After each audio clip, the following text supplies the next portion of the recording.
দু তিনজন মিলে ইয়ে নিয়ে নিন ব্যাস। খবর পাওয়া গেল দিলীপদার বিয়ে, মহিলা মোর্চার সদস্য, আপনি এসেছেন আজকে বাড়িতে, কি বলবেন? দেখুন, আমরা শুভকামনা দিতে এসেছি। এতে অস্বাভাবিক আপনারা কি দেখছেন আমার অন্ততপক্ষে মনে হচ্ছে না, বিশেষ করে যেখানে আমরা কলকাতায় থাকি। এর আগে আপনারা বহু রাজনৈতিক ব্যক্তিত্বের বিয়ে দেখেছেন, যদি বলেন প্রিয়রঞ্জন দাসমুন্সির বিয়ে দেখেছেন, আপনারা ইন্দ্রজিৎ গুপ্তর বিয়ে দেখেছেন, তিনি আবার ধর্ম পরিবর্তন করে বিয়ে করেছিলেন। তো বিয়ের মধ্যে অস্বাভাবিক কিছু নেই। রাজনীতিতে যারা থাকে, সামাজিক জীবনে যারা থাকে, তাদের সমাজের কাজ, রাজনীতির কাজ করতে করতে অনেক দেরি হয়ে যায়। যেমন প্রিয়রঞ্জন দার হয়েছিল, অনেক পরে উনি বিয়ে করতে পেরেছিলেন। অনেক রাজনৈতিক ব্যক্তিত্ব আছে যাদের এরকম হয়েছে। তো স্বাভাবিকভাবে আমরা মাননীয় দিলীপদার এবং তার আগামী নববধূ যিনি আসছেন, তাদের আগামী জীবন অত্যন্ত শুভ হোক, ভালো হোক। সবারই জীবনে এটা ব্যক্তিগত ব্যাপার, এটা ব্যক্তিগত পরিসর। আমার সেই জন্য মনে হয় ব্যক্তিগত পরিসরে কারো বেশি না ঢোকাই ভালো। আমরা পার্টির তরফ থেকে শুভেচ্ছা দিয়েছি, জানিয়েছি, এবং তাদের আগামী জীবন সুন্দর হোক, সুখী হোক, এটা আমাদের কামনা। বিয়েটা একদমই ঘরোয়াভাবে হচ্ছে, উনি যেটা আমাদেরকে জানিয়েছেন। আজকে সন্ধ্যেবেলায় সম্ভবত বিয়ে। আমরা শুভকামনা দিতে গেছিলাম, শুভকামনা হয়ে গেছে। বিয়েতে আমাদের থাকা সম্ভব হয় না। আমি নিজে বালুঘাট চলে যাচ্ছি আজকে, গোটা দিন বৈঠকের পর আমার নিজের এলাকায় যাওয়ার বিষয় আছে। তো যারা থাকবে তারা এক দুজন খুবই ক্লোজ যারা, তারাই আসবে। কিন্তু সংঘের প্রচারক দিলীপ দা সেই জায়গায় না, এখানে আপনাদের ভুল করছে। সংঘের প্রচারককে যখন রাজনীতিতে পাঠানো হয়, অর্থাৎ নেতা করে পাঠানো হয়, সঙ্গে দু টাইপের প্রচারক আসে। একদল নেতা হয়ে আসে, একদল সংগঠন মন্ত্রী হয়ে আসে।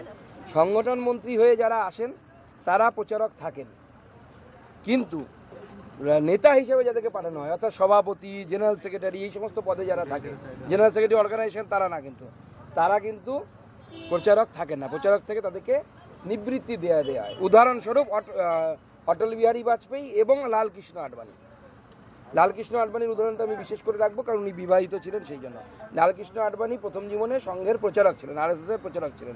পরবর্তী সময় তিনি রাজনৈতিক ক্ষেত্রে আসেন এবং প্রচারক জীবন থেকে মুক্তি লাভ করে তিনি বৈবাহিক জীবনে, সাংসারিক জীবনে। এটা সংঘের সিস্টেম।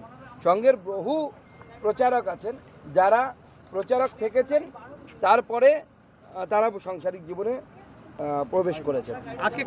উদাহরণস্বরূপ আমার এপিএস অজয় সরকার, সেও সংঘের প্রচারক ছিলেন এক সময়, পরবর্তীকালে পারিবারিক জীবনে প্রবেশ করেছেন। আমরা সবাই এসেছিলাম, সবাই পার্টির যারা বড়, সুনীল বনসাল থেকে শুরু করে, মঙ্গল পাণ্ডেজি থেকে শুরু করে, অমিতাভ চক্রবর্তী, সতীশ ধন, অমিত মালব্য আসতেন, উনি রাস্তায় দেরি হয়ে গেছে, উনি পৌঁছতে পারেননি।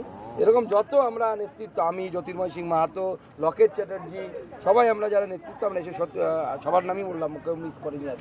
26 লোকসভা ভোটে দিলীপ ঘোষের পরাজয়, তার পরের বছরই এই সিদ্ধান্ত। স্বাভাবিকভাবেই রাজনৈতিক মহলে একটা জল্পনা উঠছে, তবে কি তাহলে সাংসারিক জীবনে চলে যাবেন, রাজনীতি থেকে অবসর নেবেন?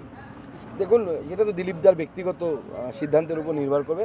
আমার বিশ্বাস দিলীপদা যেভাবে কন্ট্রিবিউট করেছেন বাংলার রাজনীতিতে, আগামী দিনেও উনি আশা করি সেইভাবে কন্ট্রিবিউট করবেন। সুকান্ত দা, বিয়ের ব্যাপারে আপনি সিনিয়র, দিলীপদাকে কি বললেন বলুন তো? না, দেখুন, দিলীপদা আমাদের সকলের শ্রদ্ধেয় এবং সিনিয়র। স্বাভাবিকভাবে এই বিষয়ে আমার কথা বলা সাজে না। উনি আমাদের শ্রদ্ধেয়। ওনার মাকে আমরা প্রণাম করে শুভকামনা জানালাম। মা খুব খুশি। ওনার মা আপনারা শুনেছেন নিশ্চয়ই, মায়ের জন্যই প্রায় বিয়েটা করা আর কি। তো স্বাভাবিকভাবে মাকে দেখার লোক চাই, মা এখানে এসে আছেন। উনিও খুব চিন্তায় ছিলেন যে আমার নারুকে কে দেখবে। বর্তমান প্রাক্তনকে কি উপহার দিলেন? আমি মিষ্টি, ফুল, ধুতি, শাড়ি এগুলো দিয়েছি। বিয়েতে যা দিতে হয় আর কি রীতি এখনো পর্যন্ত সম্পন্ন হলো, এগুলো আমি বলতে পারবো। শুধুমাত্র আইনি মতেই বিয়েটা হবে আজকে, তাই? আইনি মতে এবং বৈদিক মতে, দুটোই। থ্যাংক ইউ, ধন্যবাদ।